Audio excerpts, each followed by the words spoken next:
Rest now, brother. We have the watch. And I'll see you in Valhalla.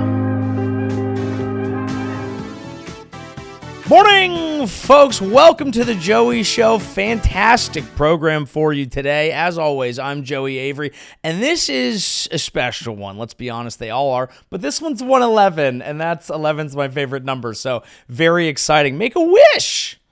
I'll make a wish. I wish I wasn't being watched everywhere that I went. How's that for a wish? Now, I want to talk today about the vanguard of our new surveillance state. Sexy, I know. Now, we've discussed Palantir in the past. We'll talk about them again. We understand people are watching us online. Is it the fucking deep state conspiracy? Who's watching us? Well, it turns out the answer is everyone, and it's getting a little weird. Now, we're going to talk later in the episode. The New York Times did a great, really explosive article on Jeff Bezos' new wife. We're going to go through the whole thing. We're going to talk about the surveillance done by the ever-wandering-eyed Kash Patel over at the FBI and whether or not bro's getting absolutely fucking turned up on the reg. We will talk about that because it all ties in and it all ties together in an interesting soup of rich, powerful paranoia empowered by tech. Now, this week, an interesting article came out from Wired magazine discussing the extensive surveillance state at Madison Square Garden. If you're not a sports fan, this is where the New York Knicks play. This is where the New York Rangers play. This is where a million concerts play, and it's also part of a huge concert group. They own The Sphere in Las Vegas. They own Radio City Music Hall.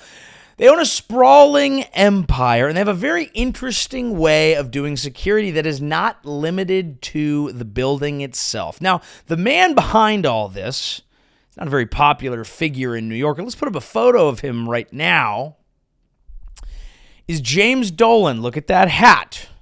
Now, if you're just listening to the program, I'm not going to leave you out on the hat. I would describe this hat as a fedora that looks like it's been through some shit. This is not your I'm a virgin with a vape fedora. This is your I am in a shitty Broadway play about a hobo with a stick and bindle fedora. It's a fedora that says, yeah, I'm artsy, but I'm from a different time. And it's on a pudgy-faced loser, frankly, although he's very rich and obviously successful, but he's a Nepo baby, but he owns things, and so that's something. Now, he fancies himself a bit of a musician. This has been covered at length, but if you're new to the guy, I think we should wet your whistle to just understand that this gentleman was able to forge a lot of, relationships in the music industry based on having the most famous arena on planet Earth that musicians need to come play, and he thought maybe he should create a band called JD and the Straight Shot, and we have just a snippet. I'm sure he'll come at us copyright wise, but let's just give you a quick little taste. Yeah, get it off. Come on. He's kind of hanging in a little church there, hands in the pockets.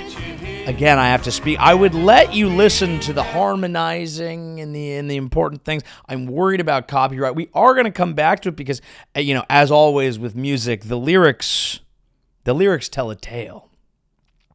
Now, a brief rundown here, and Pablo Torre has done great reporting on this. The original story is from Wired.com, and here's just some bullet points to give you a general outline of what they uncovered. James Dolan has reportedly built a sprawling surveillance enterprise at MSG led by security chief John Eversole that allegedly functions as a private army and is far more invasive and paranoid than previously known. Staff are reportedly forbidden from looking at James Dolan. Now that's a treat. Do we have to put the fedora back? Imagine having to tell your entire office, hey, I know you want to drink me in. I know you want to behold this probably very weak jawline being hid by a beard that is hanging on for death, but don't look at daddy Because if you take a full glug of this drink of water, I don't know if you're going to be able to finish your work day. You take a glug of this drink of water, that wetness might come seeping out your pee pants. I don't know where I went with pee pants, but the point is, weird. Referred internally as Executive 1. Securely reportedly tracked a trans woman's movements down to the second, including when she used the bathroom and ordered drinks. That's a lot for someone going to a basketball game. And we actually have a little bit of this. We actually have the spreadsheet. This is from my birthday, by the way, January 10th. She attended the New York Knicks versus San Antonio Spurs game on January 10th, 2022, and CCTV, closed-circuit television, confirmed she was in attendance. Yeah, in fact, it was Pride Night. Presenting our nation's colors this evening, as well as the pride and transgender flags. So there it is. Welcome the New York Pride City Night. Police Department. 7:09 p.m. and 40 seconds, cam 0174. Nina Richards, again using that name as a stand-in for the redacted name, enters from the South Concourse. 7:10 and 20 seconds. So you just kind of see here, they're tracking the movements. Now, this goes on to show how they basically showcase where she's sitting. You have here, let me keep playing here. And there it is, a printout of, a pretty sparsely occupied section with a big red circle around the So the point targeting here question. basically is you walk in there, you're on camera. Now, that's not that surprising. I go to a lot of sporting events, and I want them to be safe. I'm not a lunatic. I don't think it should just be in this day and age, the day of mass whatever, and I don't want to say the word. I want good security when I go to a game. I don't mind putting my shit. I don't understand why the bags have to be, okay, whatever. I don't mind putting my shit in a weird, shitty, clear bag or whatever to decrease the opportunity that someone has a gun. I don't mind walking through a metal detector to decrease the possibility that someone has a gun. Here's where it becomes an issue. They're following her, tracking her movements from her seat to the bathroom, to where she's going, mainly because her seat got upgraded, and also because they think, as a trans person, she could be potentially a bad look. Lawsuit alleges that this was an act of gender profiling, and source after source said some variation of this was harassment, this was not okay, posed no threat. This was just a transgender woman being a fan walking around. The lawsuit, which is, again, filed by this former MSG security staffer, it alleges that the Garden security boss believed that Nina's, quote, presence as an openly transgender woman could, quote, damage MSG's reputation, end quote. And in fact, the lawsuit claimed that people that did pose actual threats, that actually had much more, criminal background or what have you, didn't get this kind of surveillance. Now, this is interesting because I've heard all sorts of debates about trans women in sports. I've never heard about the threat of trans women attending sports. Now, this could be, let's be fair to James Dolan here, she was getting closer to the court. What if she had gotten on the court and started playing? These are fair questions, and I want to be fair to everybody. It's important to be fair to everybody. What are trans people doing near sports? Now, this is just one example, and it's a lawsuit, and who knows how it'll come out in the wash, but it shows you that they can track you every single place, and they do workups, and they pay attention to people based on whoever they perceive are threats. Now, James Dolan himself has a very personal list of grievances and vendettas. And this is where this story becomes bigger than MSG. It becomes bigger than James Dolan. It becomes emblematic of an area we are going towards where incredibly sensitive, weird, aggrieved billionaires, some of them with unique hats, can use the technology at their fingertips to decide who needs to be surveilled. It's oh my God, I'm having a stroke. 1,000 tiny North Koreas. Now that's a tongue twister. 1,000 tiny North Koreas. Maybe we'll write a song about that. That would be a great song. And see, when you put it that way, it sounds kind of fun because now I'm envisioning a tiny little Kim Jong-un. Kim Jong-un. That's fun. But it's not fun when you're on the other end of it. And as we'll see from this list, James Dolan has weirder and more personal uses of his security service. His security chief allegedly carries a gun in a shoulder holster to intimidate staff.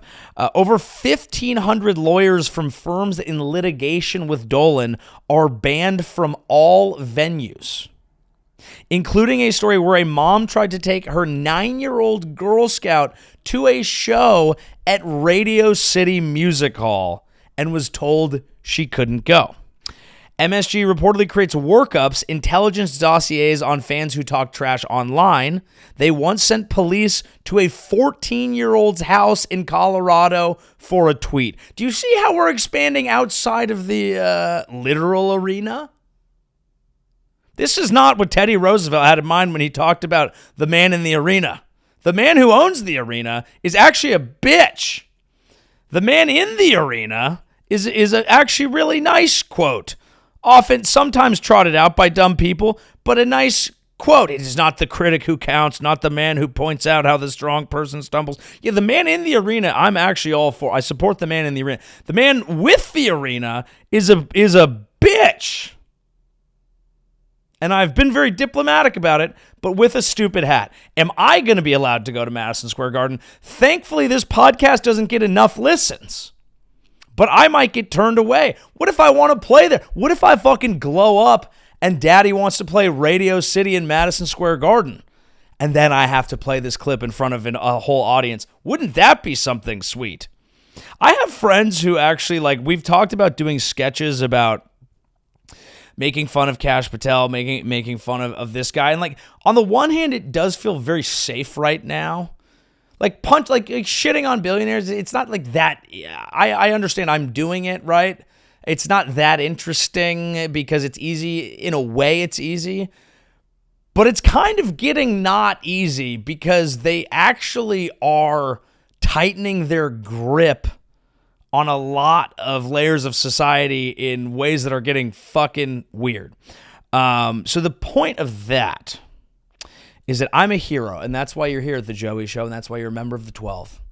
And we're going to keep reading this list, but I'm going to pause for a quick announcement to tell you we are launching a Patreon, folks. This will be the first episode we've ever done that has an accompanying Patreon. So I'm starting a Patreon. It's $5 a month if you want an extra episode of the pod every week, or $10 tier if you just feel like you want to support the fact that the show has never made $1. And you know what? You don't have to, frankly. It's only if you want to. If you like the idea, if you like vibes, come on over, get some more Joey Show, support me, be a real ass motherfucking member of the 12 for $5 a month. Was that a few pennies a day? But also, I don't care. Come see me on the road, joeyavery.com. Okay.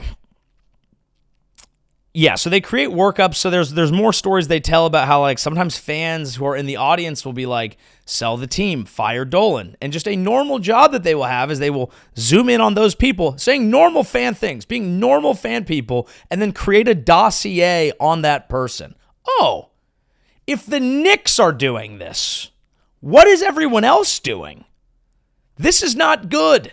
And that doesn't excuse the Knicks, but it makes you really wonder what the fuck we're doing completely and totally as a society. But you know what? Let's just keep going here. Let's focus on the man in the hat.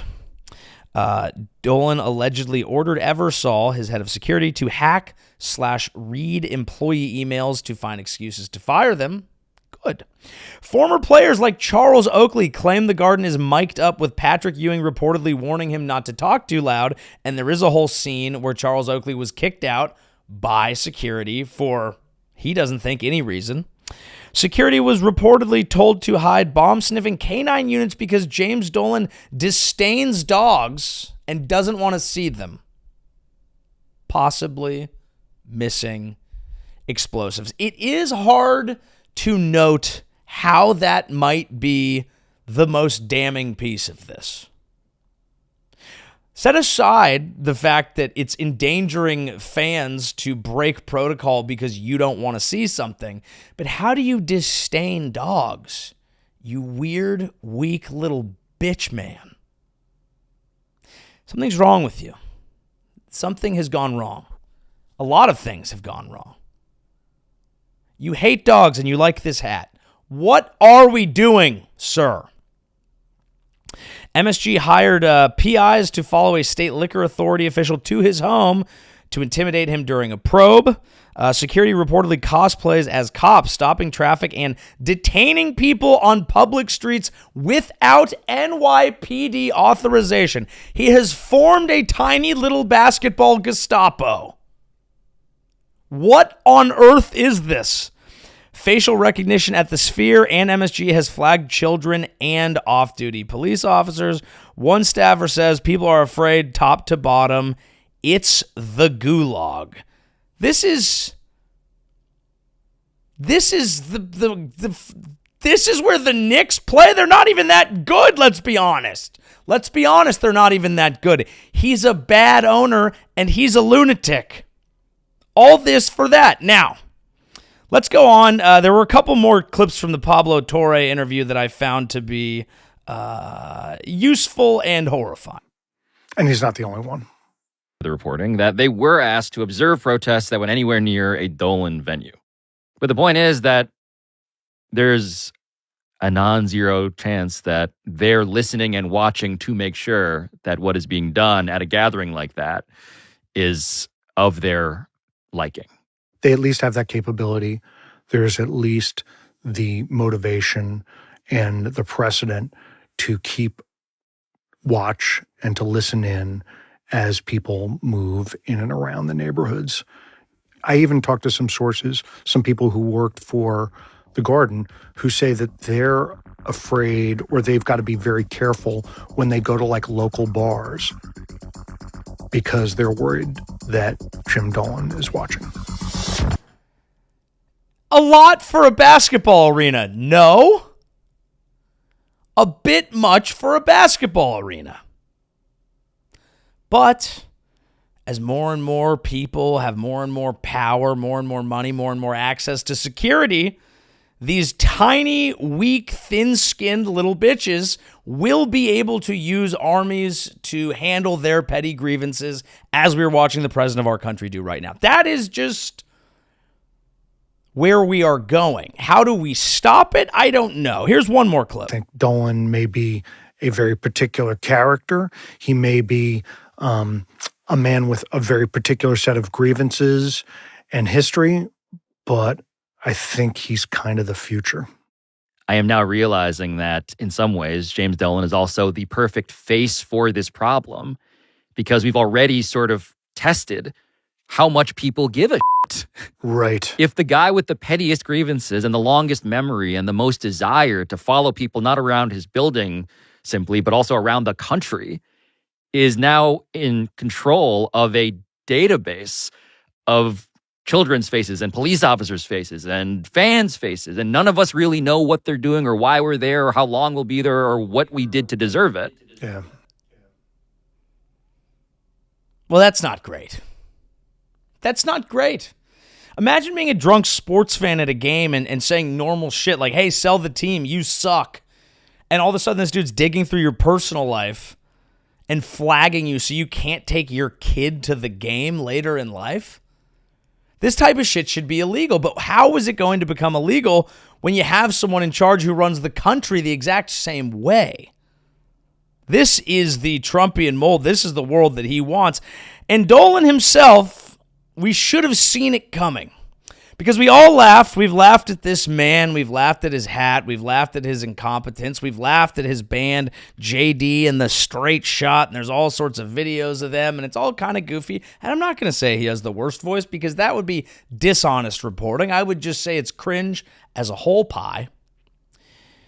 But when we listen to the lyrics, it's almost like he's been warning us the whole time. Better confess. Uh-oh. Get it off your chest. Uh-oh. Give your soul some rest. Why you still have one left? 'Cause even you gotta live with the things that you did. Secrets He's you been did. watching. Heaven forbid that the devil gets worse. Uh-oh. I mean, ladies and gentlemen, if that's not bone-chilling, I don't know what is. Heaven forbid you gotta live with the secrets you did, because if the devil gets word and the man in the hat is the devil and he's been watching the whole time, you better not fucking chop that dick off and tell me you're a lady and come to my basketball game. I'm gonna watch you go pee. Well, shit. At least the FBI is being run by someone who has their shit together. Now, Kash Patel has been under a lot of scrutiny recently. It's kind of been Kash Patel week in the Indian bashing world. My friend Akash Singh got the week off and sold out Radio City, by the way. Congratulations to him. Seems like the YouTube videos can't keep a brother down. You just better make sure you don't say anything mean about James Dolan. So anyway, Kash Patel has been kind of going through it this week. An article came out in The Atlantic alleging that he has been getting fucked up. Like just getting absolutely shit-tanked. Now, we all saw the video of him chugging a beer with the U.S. men's team, somehow ruining a beautiful American moment by just being an awkward loser. But in general, this has kind of served as a jumping off point to really review how he's doing at the FBI. Now, the allegations of drinking came out in The Atlantic, and they were colorful and they were fun. And they had a lot of sources. Of course, they're just like, it's unnamed, fake news, bullshit. But the article said that they have to move meetings later in the day because sometimes he gets drunk. Well, hand to God, guilty. Sometimes me too. The articles also alleged that they had to use like a SWAT team to battering ram one of his doors in to wake him up one time. That one's never happened to me. They think that his behavior is erratic. That's just a fact. And that he's been running the agency in an incompetent way. Now, here's how this is going to play out. I'm just going to tell you, okay? The administration has cultivated a thought process and a culture that makes it so there is no value in paying attention to even warranted criticism of incompetence. Because they all came from the internet. So it's easy to just like, the whole thing was like, let's rebel. Let's basically say, because this is what is good, this is what get clicks, fuck the deep state, fuck everybody. Everyone at the FBI is incompetent. They're all losers. That is a great podcast clip. Now you're running it, and you're doing objectively a bad job. Some of the stories are pulling people off of cases including corruption, running rampant, white-collar crime, some cases of pulling people off of child crimes, and just trying to put people on immigration because that's what daddy wants to see. It's all optics with him. He wants to create hype videos. He wants to, there's a report that Trump was upset he didn't see the flak jacket during raids, so Kash wanted to make more flak jackets. Just these tiny things that aren't really based on the actual job. Meanwhile, he's not doing a very good job of the job. He's not being attentive in meetings. He's fucking flying around town with his girl. And he frankly looks like an idiot, and he could never get over that, and that's not really even his fault. Now, I want to share one of the hype videos that came out from Kash Patel recently, just because I noticed something that was important to me. The way we do this We let good cops be cops. Now, we let I want you to law listen to enforcement get after violent crime. the music, the I'm backing committed track. to working alongside the dedicated men and women of the FBI. Support and defend the Constitution of the United States. Against all enemies. It's a poor audio edit, let's be honest. But I want you to hear the backing track. The FBI just capped off a historic 2025. The FBI made numerous arrests over the past 3 months as part of its summer heat operation. FBI agents. Okay, now this was special to me because real fans of me, real fans of my comedy know that I'm the mayor of America, baby. I have made mayor videos, fake running for mayor in all over the place. Austin, San Diego, San Jose, you name it. Listen to the backing track that I use. Hi, I'm Joey Avery, and I'm running for mayor of San Diego with a simple plan. Do nothing. It's San Diego. Who gives a f about politics? The last mayor of this town was a flat brim hat. There's no red versus blue. It's red sauce, green sauce. Sure, like anywhere in California, we have problems. There's homeless here, but they all look like they just forgot how to kickflip. They're one macchiato away from regaining the lease to their surf shop. To black out in Pacific Beach or pull your cock out at Black's, all that matters is finding the perfect vibe. Our biggest celebrity is an old man who roller skates the beach. Now, here's my general point here. If 7 years ago, when I was alone at my laptop, ripping royalty-free political ad background music off of YouTube to edit onto my own clips to promote my one-nighter, not even a full weekend shows, how are we going through the same editing process and you're the director of the FBI? I mean, it is one of those moments where the parody is the reality. And mine's better. I make a more convincing argument that I would be a better mayor of San Diego than that he is a good director of the FBI. This doesn't need to be even, you know what? It doesn't need to be a right, left, or center thing. If you are of the right and you are looking at how he's handled the Charlie Kirk investigation, it's an embarrassment.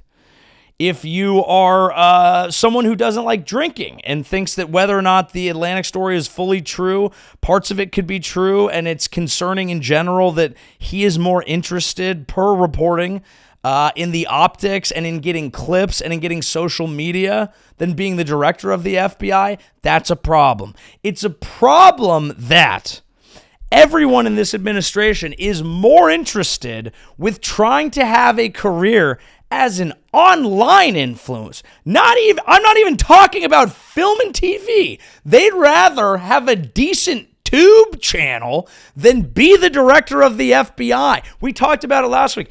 Why is RFK Jr. starting a podcast? You got the job you want. Stop slumming it with us online content creators. Everyone here is just a little fucking clout demon. Do your job. You already have it. Take yourself seriously. Why are you not?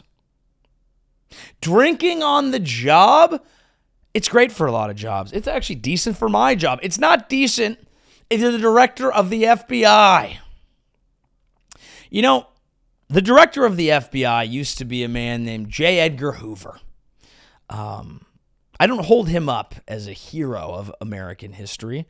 He was a deeply paranoid, psychotic individual who kept opposition files on our own citizens and on opposing politicians. He was driven by fear, and he used a security apparatus to target his specific enemies under the guise of safety. Does that sound like anyone we know? Owner of the Knicks, perhaps. Now, in the era of Kash Patel, I don't even know if he's competent enough to do that, but I know he wants to weaponize it only for Trump's aims. He wishes to do the bidding of his daddy. This is his little moment in the cuckocracy. Now, in Kash's case, there's allegations that he is boozing too hard, that he's just addicted to that he's addicted to clout, addicted to looking cool, addicted to optics. In J. Edgar Hoover's case, there were arguments that he was secretly gay, potentially, secretly had a lover, secretly a cross-dresser. Gotta tell you, I think if we're gonna have an FBI director with a secret life, that's more interesting. I'd rather have someone in a dress with their shit together than someone who's just fully blacked out, going in and out of consciousness, eating McDonald's on a couch. I can do that for me. I don't need it running the FBI. You got a real fucking job out there, bucko. Get used to it. Now, I'm sure it's a stressful job. I'm sure it's a very stressful job. It's not fun to have that much responsibility, let's be honest. If all day, every day, all you did was perceive threats, you'd probably be a little fucked up too. I think it's what changes you. I'm not a parent yet, but I think it's what changes you when you become an adult. You're worried about all the horrible things that could happen to your kids. You're worried about all the extra responsibility that you have. You handle it in different ways. Some people grow into the role. Some people crack under the pressure. Now, what does that look like? It could look like drinking too much. It could look like fucking cross-dressing. But I'd rather have a secretly gay dad than a secretly drunk dad, because at least the secretly gay dad is motivated to do his job right. Maybe it's better to have an incompetent buffoon in charge of the FBI, but I refuse to believe in this country that it's our only option. The only thing this man was capable of doing is making a USA gold medal in hockey uncool. And that's a fucking travesty, because a USA gold medal in hockey is very goddamn cool. It's very goddamn cool. Here's him. Now, he denies it for his part. Let's go ahead and watch him, because we know he won't be able to keep both his eyes on us. Let's take it away. Well, I do want to give you an opportunity to respond directly to the allegations in the Atlantic article that your unexplained absences created a national security risk. And beyond that, can you say definitively that you have not been intoxicated or absent during your tenure as FBI director? I can say unequivocally that I never listen to the fake news mafia. There it is. When they get louder, it just means I'm doing my job. This FBI director has been on the job twice as many days as every director before me. What that means is I've taken half as many days off as those before me. What that means is I've taken a third less vacation than those before me. What that means is that this FBI, with this Department of Justice, has dropped the murder rate 20 points. What that means is this FBI, with this Department of Justice, has captured 8 of the top 10 most wanted fugitives in the world, twice as many as the Biden administration did in its entire 4 years. What that means is this FBI has seized enough fentanyl off the streets to kill 178 million Americans, a 31% increase. What that means is this FBI and this DOJ has arrested 43% more spies in 14 months than the entirety of the Biden administration. What that means is this FBI has seen a reduction in opiate overdose deaths up to 20%.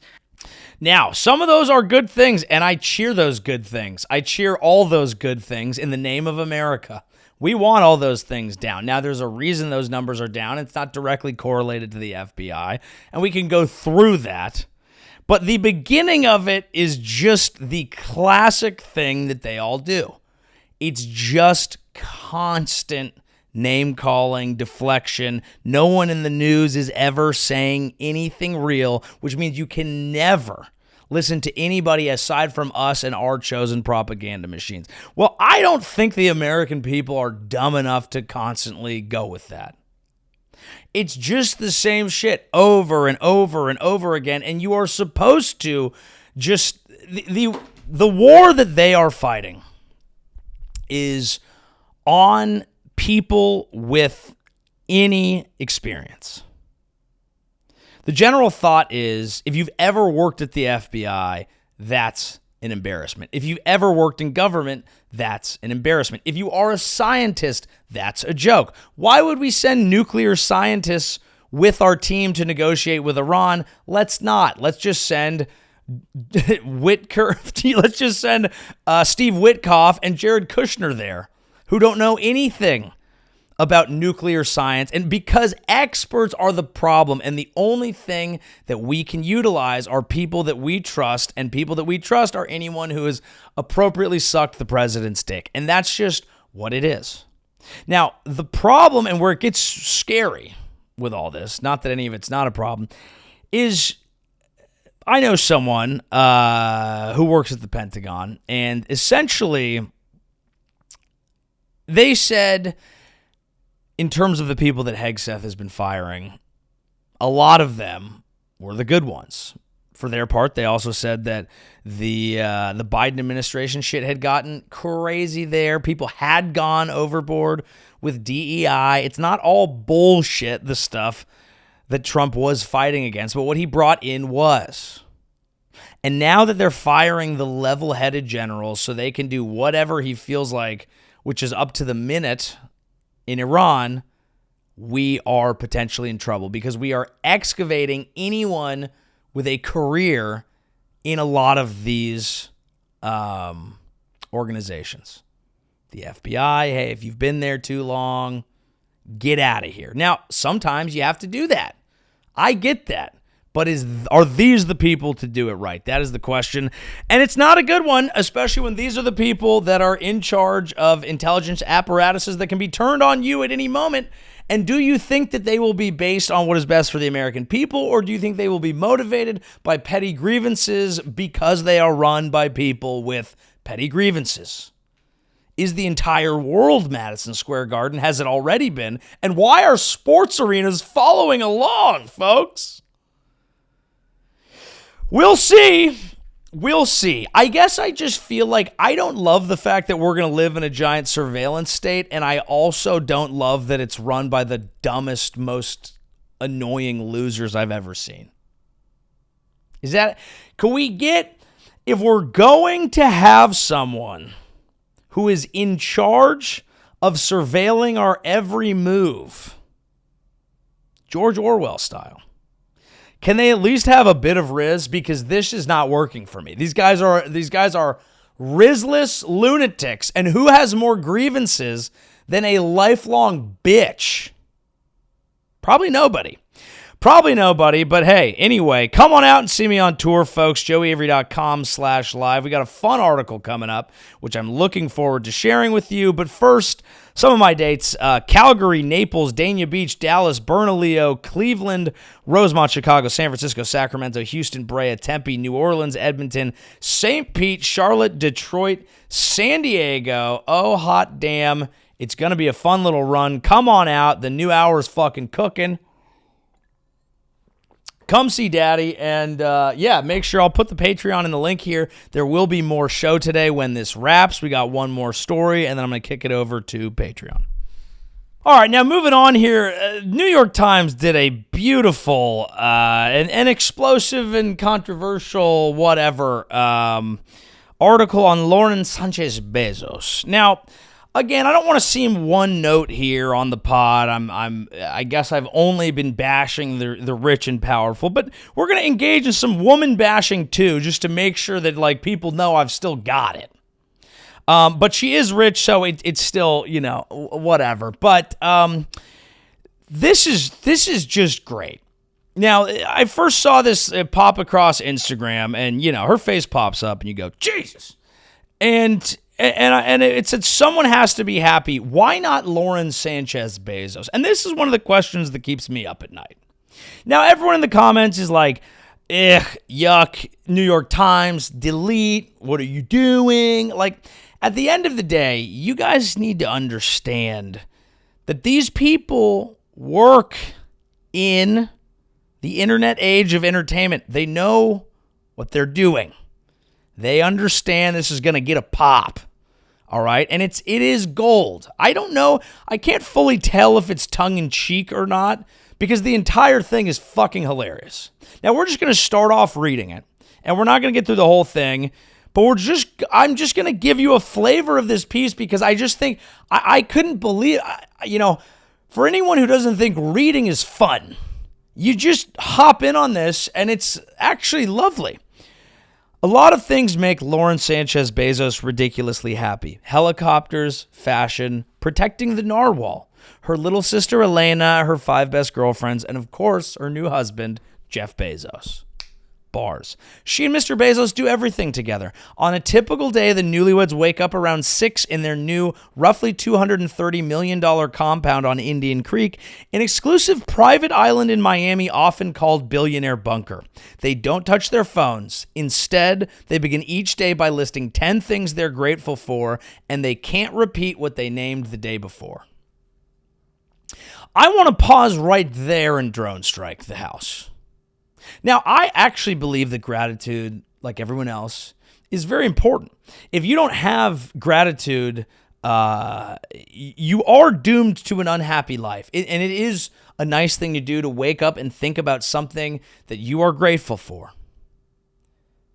But holy shit, if you're doing that with your second wife, face-to-face, cross-legged, drinking a coffee, something's gone wrong with you, pimp.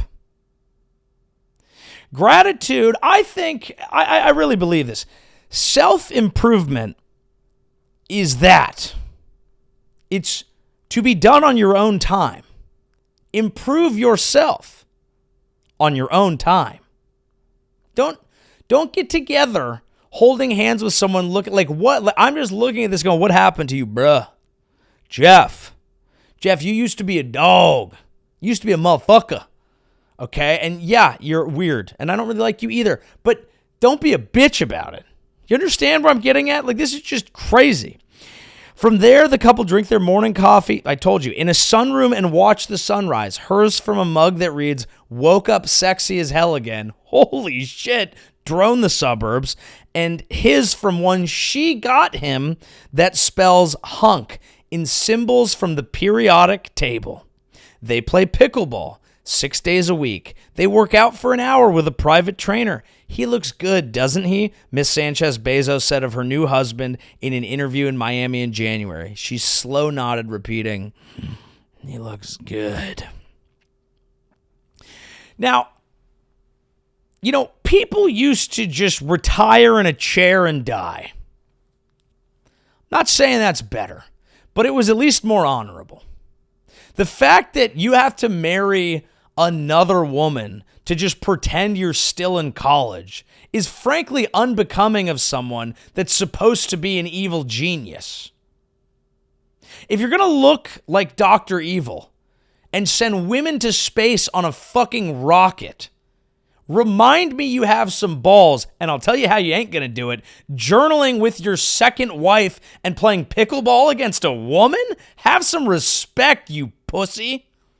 Why are you taking all that TRT to play a female in pickleball? All due respect.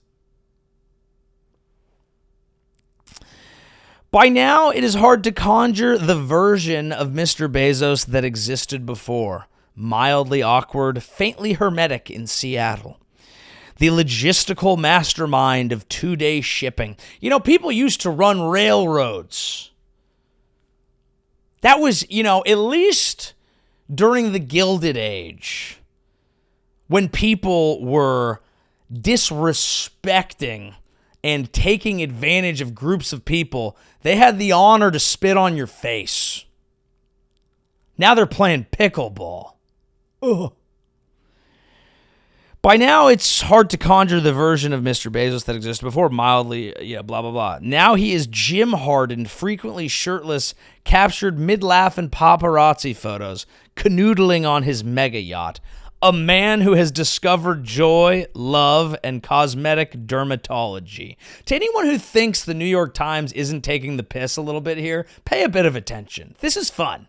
I know we don't like giving her the attention or whatever, and people are like, "Oh, New York Times, you're shilling for..." Are you reading this? If you have a little understanding, this entire thing to me was written with a wry smile. This is funny to me. This is comedy.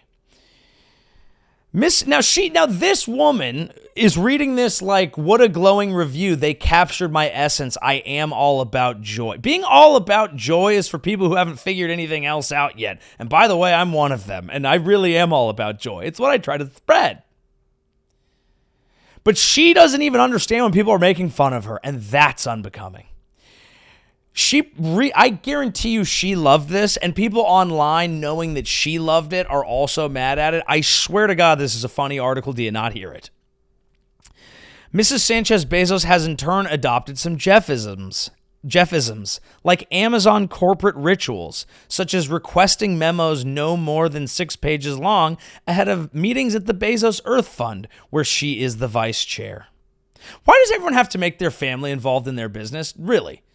Why is Jared Kushner negotiating with Iran and picking up billions of dollars, bags of cash in Saudi Arabia? Just because his wife's dad is the president? People used to have the self-respect to keep their work separate from their family. Everyone wants their kids to do their fucking job with them. They are incompetent, they're losers, and they're ruining everything. You shouldn't be allowed to have family members in business with you. I don't want to see you and your wife doing anything. Okay, I really don't. Go to a concert together, sure. That's nice. That way you don't get fucking Coldplayed. That's nice. Don't give her a fund. She doesn't get a fund. You don't get a fund, bitch.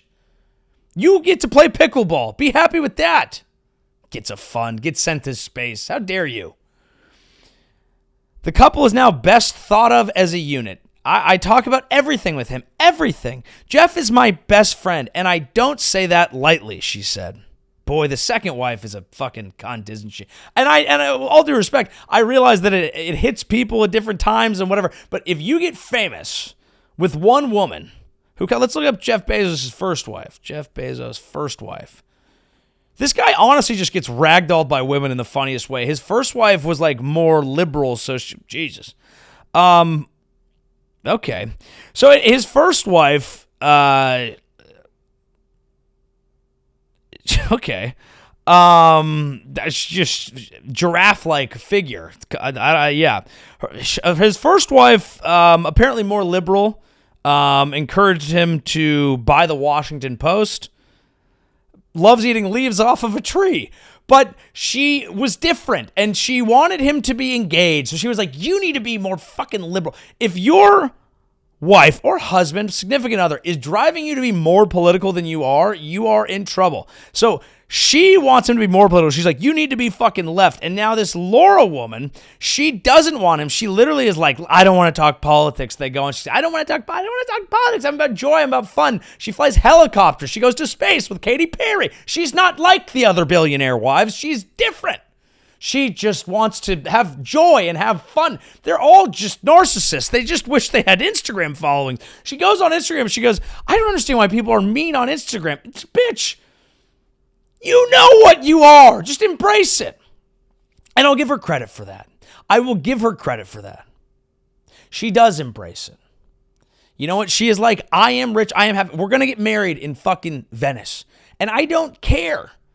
I don't care if the people who are the backbone of the company that is paying for this wedding are pissing in bottles so that they can deliver, a piece of a fucking Chinese phone charger that's going to explode to someone for 35 cents less than a competitor that was squeezed out. I don't care about that. We have the money. We're going to fucking Venice.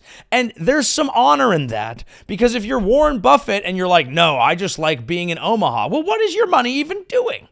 You're just watching a number go up. Is that less sadistic? I don't know. Can I hate you both? I'm surely capable. Do I hate all rich people? No, I don't. I would like to become very, very wealthy. I look forward to it. I can't wait till you hate me. I like that she's standing on business, but she needs to understand she's a twat. Everyone, and I guarantee this, everyone in his life is annoyed by her. I can guarantee, I will hang my hat on this as long as there is no one in his life that thinks it's charming that she bought him a coffee mug that says hunk with letters from the periodic table. We don't need letters from the periodic table. You need a syringe of TRT, and that's fine, and I'm going to do that when I'm older too. I'm just saying, you suck, and that's fine, and you're having fun, and I would too. You might as well. Bezos, the world's third richest man, relies on her advice on nearly everything and vice versa. See, that's the type of shit that's crazy. Her greatest credit walking into this was being considered but not selected for The View. Now the richest man in the world is like, she's just so sharp. I got to listen to her on everything. She's a succubus. She grabbed your heart through your balls and you're just along for the ride. Because the second wife of a guy who got famous matches his new ego. That's what it is. He became a Kardashian. And so now he's seeing a Kardashian and he's like, everyone else in his life is like, Jesus Christ, she's annoying. And he's like, isn't she fun? She's a little firecracker. She made me send her and Katy Perry to space. What? Mr. Bezos, the world's third richest man, relies on her advice for nearly everything and vice versa. For instance, in early March, Ms. Sanchez Bezos published her second children's book, The Fly Who Flew Under the Sea, about Flynn, a dyslexic fly whose wrong turn leads to an undersea adventure. Mr. Bezos edited the book, suggesting a change to the illustrated submarine on the cover. He said, it should be fantastical, not realistic. Mrs. Sanchez Bezos said, sometimes I listen, sometimes I don't. She changed it. Okay, so when we say they rely on each other's advice for everything, he is taking her advice in terms of how he should shepherd the GDP of most nations in the world towards whatever fun pursuits they're feeling like. And then when he gives her advice, he goes, hey, why don't you make the submarine on the children's book fantastical? Now, I don't want to get hung up on a non-salient point here, but you wrote a book for children. What do you have, a fucking old Cold War Russian sub on there? Why the fuck would you build a sub to spec for that book?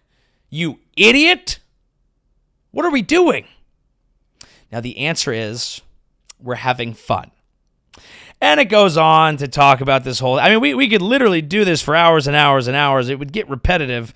But it just kind of talks about how she really is like, why can't we just be happy? Like, I just want to be happy and I just want family. And like, someone's got to do it. Like, everyone's like so bummed in the world and there's so much negativity online. I really don't understand. I don't understand where the negativity is coming from. And it's like, you simply must.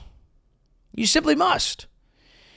I don't know what it is. Maybe this is hindsight, and I feel like,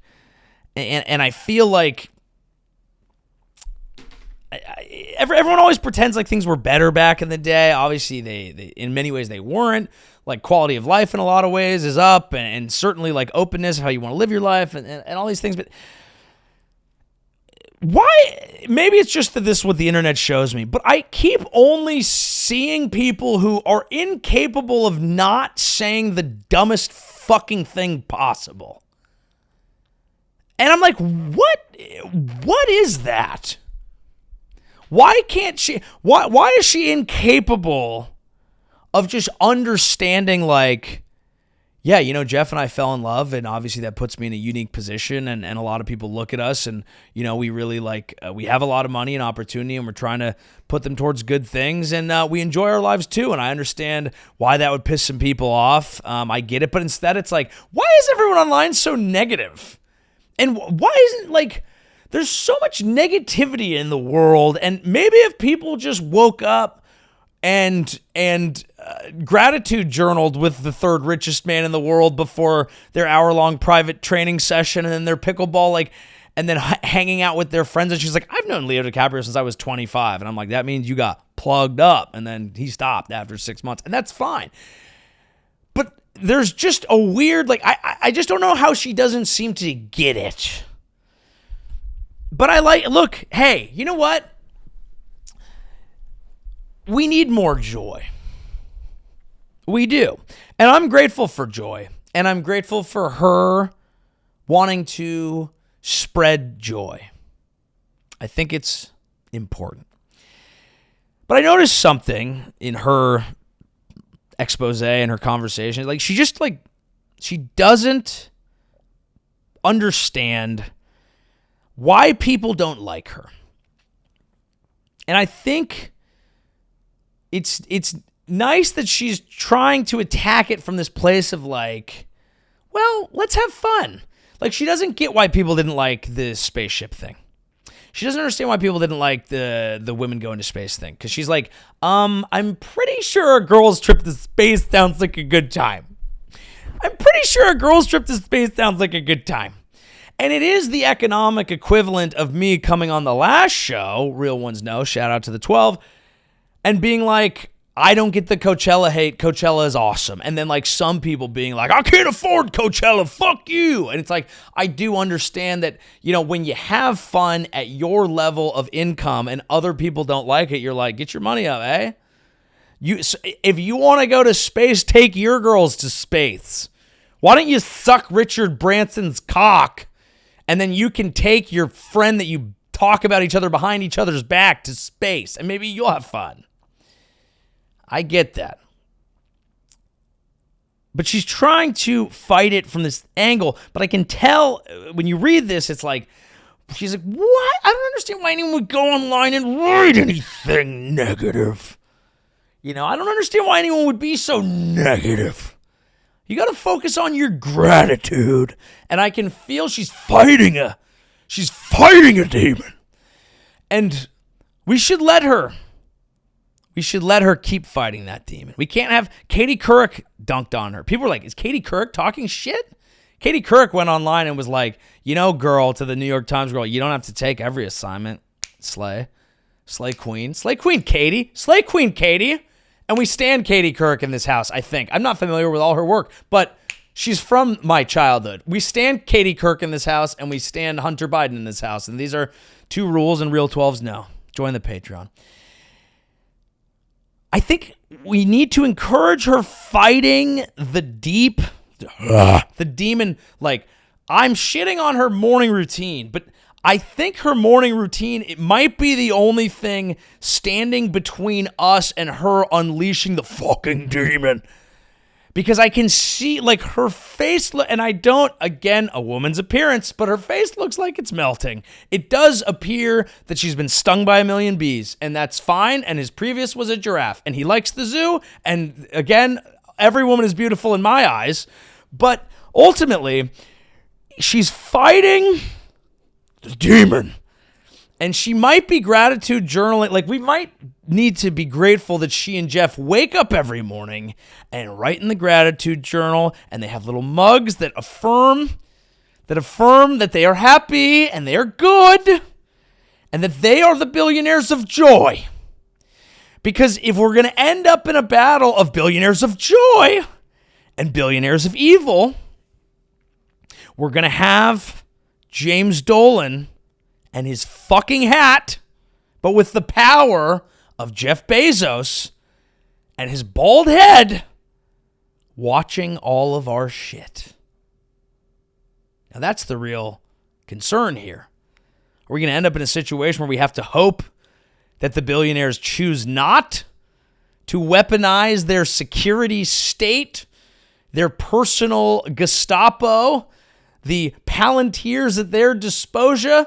They're thousands of tiny North Koreas. Are we going to have to hope that they benevolently choose not to wield them upon us because we made fun of their wife who was just trying to practice gratitude? I should hope not, but I'm on the front lines fighting for all of us. Because if the security state is truly a battle between the gratitude of Bezos' wife, hoping she doesn't turn whatever fucking power he has at his disposal. I don't want every goddamn fucking Alexa around the world coming together going, did you hear they were talking shit about you? Let's work up a dossier. Let's get in touch with James Dolan and make sure that you can't even go to a Knicks game. What if we fucking join forces? What if we get Kash Patel in here? Oh my God, it's horrifying. Folks, I'm afraid. I'm afraid because the devil might have been watching. Oh no. Get it off your chest. Oh no. Oh no. I don't want to live with the things that I did. Oh. I don't want the devil to get word. I can't have the devil getting word. I'm afraid, folks. Hop on over to the Patreon. We got more show for you today. I'm just going to do a little gossip over there. I'm going to talk about this really niche TikTok world I fell into. I don't know if you guys have been following what happened at the Courtyard Marriott in Westbury, New York, but I will be explaining that. I'll also be giving you a little bit of the Alex Earl, Alex Cooper, Dave Portnoy drama. I'm really just going straight batch over there. And I'll talk a little sports too. I'm going to talk a little just the general joy of the NBA and the NHL playoffs going on at once in the world of multi-view that we live in. That'll be going on over on the Patreon. Also answer any questions you have over there. So yeah, join, sign up. We'll be chatting. Otherwise, thank you very much for listening to this week's episode of The Joey Show. I'm Joey Avery. Good night. They're like, oh, we're just going to make a rocket and send women to space. I'm like, what? Says, when are we sending people to space by group, dude? That's insane. Women, who else gets to go? Do we get Asian Space Day? Do we get Mexican Space Day? Although, honestly, Mexicans, if I would wait till a different administration. I might not go right now. Trump would be like, leave them. They're aliens. They love space. They say the moon is made of queso. They love the moon. They want to come back. We say, no se puede. I just hold off on it for a bit. I think that's fair. Thank God